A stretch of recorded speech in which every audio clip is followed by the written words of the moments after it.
I was 18 years old when I got married. I belonged to a very conservative family, a Baloch family, where good daughters never say no to their parents. My father wanted me to get married, and all I said was, if that makes you happy, I'll say yes. And of course, it was never a happy marriage.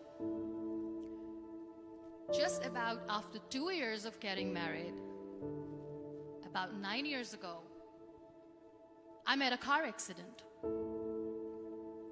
Somehow my husband fell asleep and the car fell in the ditch.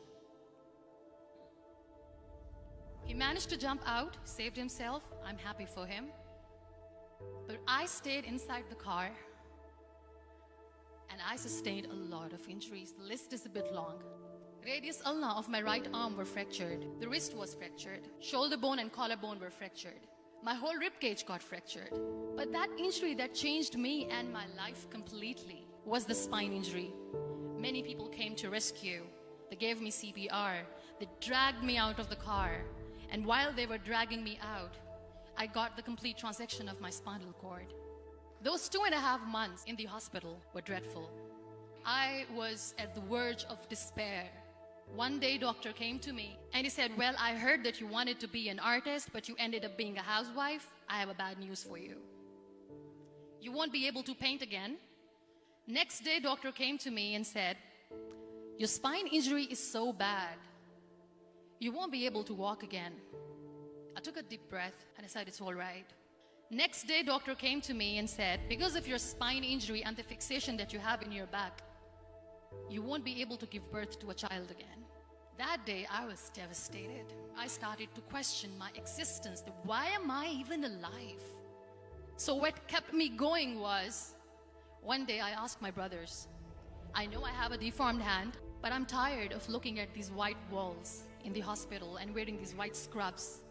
Bring me some colors, bring me some small canvas. I want to paint. So the very first painting I made was on my deathbed, where I painted for the very first time. What an amazing therapy it was. Without uttering a single word, I could paint my heart out. I could share my story. People used to come and say, what lovely painting, so much color. Nobody could see the grief in it. Only I could. And that day I decided that I'm going to live life for myself. I am not going to be that perfect person for someone. I am just going to take this moment and I will make it perfect for myself. That I'm going to fight my fears. So I wrote down one by one all those fears. And I decided that I'm going to overcome these fears one at a time. You know what was my biggest fear? Divorce. But the day I decided that this is nothing but my fear, I liberated myself by setting him free. And I made myself emotionally so strong that the day I got the news that he's getting married, I sent him a text that I'm so happy for you and I wish you all the best. And he knows that I pray for him today.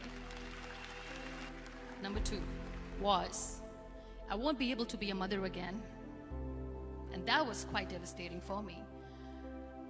But then I realized there are so many children in the world, all they want is acceptance. So there is no point of crying, just go and adopt one. And that's what I did.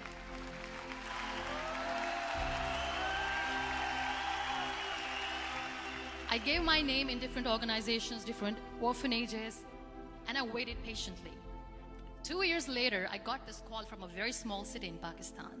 I got a call and they said, are you Muniba Mazari? There is a baby boy and would you like to adopt?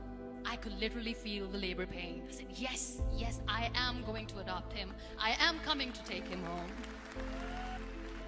And that day, I was 2 days old, and today he's 6. You know, when you end up being on the wheelchair, what's the most painful thing? People think that they will not be accepted by the people because we, in the world of perfect people, are imperfects. So I decided to appear more in public. I started to paint. I have done a lot of modeling campaigns. I decided that I'm going to join the national TV of Pakistan as an anchor person. I became the National Goodwill Ambassador for UN Women Pakistan, and now I speak for the rights of women, children. I was featured in BBC 100 Women for 2015. I'm one of the Forbes 30 under 30 for 2016. So when you accept yourself the way you are, the world recognizes you. It all starts from within. We have this amazing fantasy about life.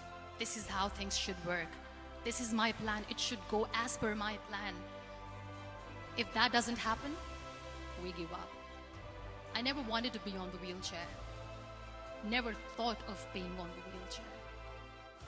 This life is a test and a trial, and tests are never supposed to be easy. So when you are expecting ease from life, and life gives you lemons, then you make the lemonade, and then do not blame life for that.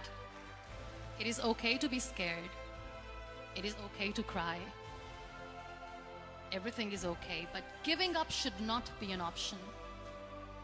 They always say that failure is not an option.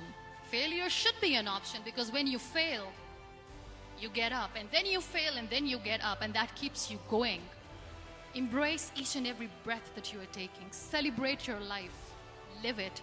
Don't die before your death. Real happiness lies in gratitude. So be grateful, be alive, and live every moment.